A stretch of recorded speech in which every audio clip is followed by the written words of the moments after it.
They say dogs can sense things we can't. But what if your dog started acting almost human? This is one story a family swears is true. Back in 2003, in a quiet rural town in Pennsylvania, my uncle's family raised two dogs, Rocky and Max. Rocky was the playful one, smart enough to fetch tools if you asked. Max was different, darker. He hardly barked, but whenever strangers came by, he would just stand there, stiff, staring, like he knew something. For years, the two dogs were inseparable, until one summer changed everything. Rocky didn't come back one night. The next morning, they found him dead near the creek, as if he had drowned, but there were no signs of a struggle. They buried him behind the barn. That evening, while my aunt was bringing in the laundry, she heard the sound of tapping, tap, tap, tap, like a stick hitting the ground, slow and steady. She looked across the yard and froze. Max was standing upright, on two legs.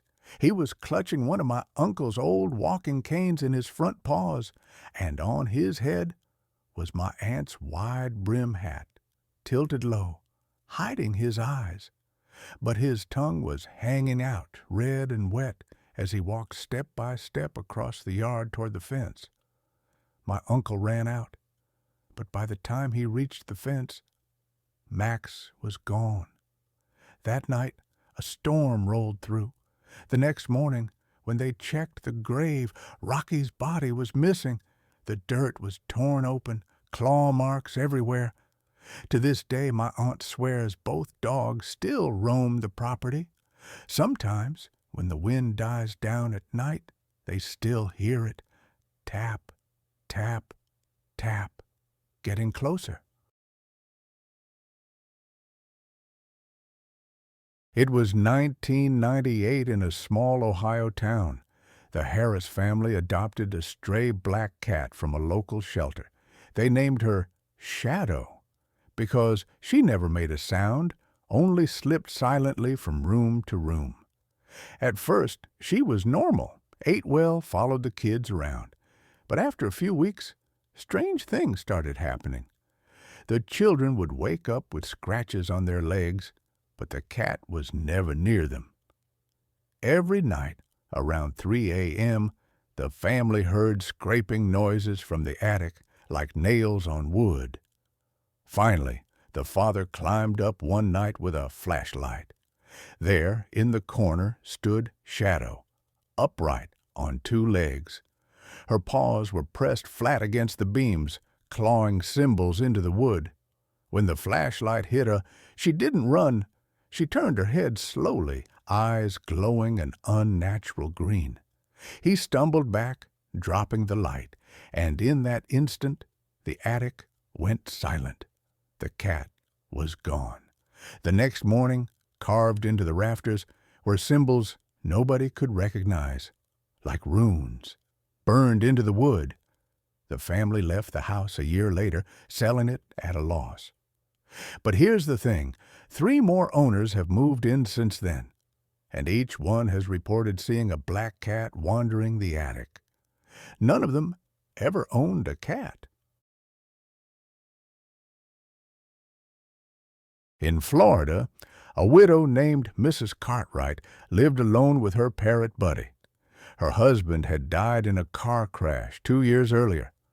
Buddy was the only company she had left. One evening, she nearly dropped her tea when Buddy spoke, not in his usual squawking tone, but in her huss. Hon at fur. Then came the nights when she would wake up to Buddy whispering, always in the dark, never when lights were on.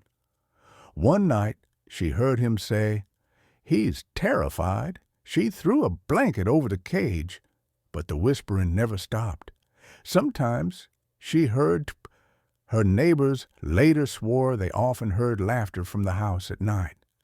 Not the cheerful kind. Mawky. Mrs. Cartwright eventually vanished. When police searched her home, they found Buddy's cage empty. But on the walls of her bedroom, scrawled in black letters, was a single phrase repeated dozens of times. I'm seeing.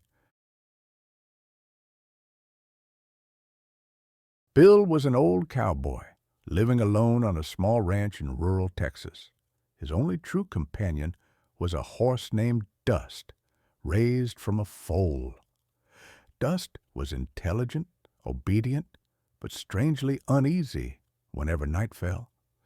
Bill often woke around midnight to the sound of pounding hooves circling the yard, but every time he checked the stable, Dust stood still inside, trembling, staring into the black fields beyond. One night, Bill decided to keep watch. Peering out the window, he thought his eyes were playing tricks. On the empty field, a massive, dark, horse-shaped figure galloped in circles around his house, too fast for its shape to stay solid. Yet Dust remained at the stable, shaken violently, eyes wide with terror. The noises grew worse with each passing night. It wasn't just hooves anymore, but screams, a horrific sound, like half-human, half-dying animal. Bill finally grabbed his rifle and stepped outside. On the open ground, he froze. Standing before him was Dust, but twisted, towering, monstrous. The horse reared up on two legs taller than any man, its eyes glowing like burning coals. Its jaws stretched impossibly wide, revealing jagged knife-like teeth. It let out a roar so deep the earth seemed to tremble. Bill raised his gun, but his hands refused to obey. He couldn't fire. The creature turned its blazing eyes on him, and a voice not spoken aloud but carved into his mind whispered, "You kept me caged too long. Now it's your turn to run." The beast bolted into the darkness, faster than lightning. But from that night forward, Bill heard it circling his ranch every midnight, the thunder of hooves chasing the silence. Sometimes he swore he saw it standing beyond the fence line, a man-shaped figure with the head of a blazing red horse, wings of shadow stretching wide behind it. Within months, Bill disappeared. His ranch stood abandoned. Dust was never found. Local truckers say if you drive through that stretch of land at midnight, you'll hear hoof beats keeping pace with your engine. Don't look into the rearview mirror. If you do, you might see him, the tall, man-like rider with the burning horse's head, running right beside you.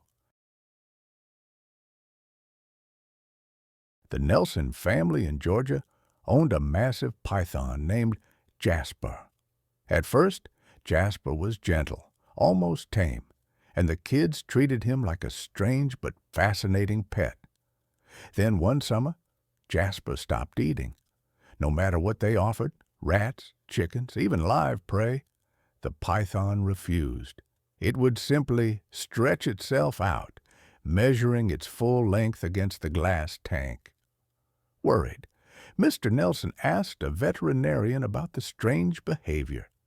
The vet's answer chilled him. Pythons sometimes measure themselves like that, when they're preparing to swallow something larger than they ever have before. After that, things grew disturbing. At night, the family began hearing scraping inside the walls as though something heavy were slithering between the beams. The youngest child claimed to see golden eyes glinting from cracks in the floorboards. Then came the storm. Thunder shook the house when a sudden crash echoed from the basement, glass shattering. The family rushed down to find Jasper's enclosure smashed to pieces, shards scattered across the floor, blood streaked along the walls. The snake was gone. A jagged crack split the basement wall as though something huge had forced its way inside the concrete. In the silence, all of them heard it. Thump, scrape, thump, a dragging, pulsing rhythm moving inside the house's structure itself. That night, their daughter screamed. When they burst into her room, she was pointing under the bed. The carpet was sunken down in a long curve, the shape of a body that had just slithered underneath. The Nelsons tried to pack up and leave, but every time they prepared to move, the lights flickered. In every corner, fresh trails appeared on the walls, long, winding impressions, wet as if something enormous had just passed through. They eventually fled, selling the house. The next owner lasted only 2 nights. He swore that while he slept, a voice whispered beside his ear, "So hungry." When he woke, the room was freezing cold, and across the bedspread stretched a long, wet streak of scales. The house has been abandoned ever since. Neighbors claim Jasper never left. It lives inside the walls, inside the old pipes, growing larger each year, smarter, hungrier. Some swear they've seen its shadow crawling across the basement window, its golden eyes still burning in the dark.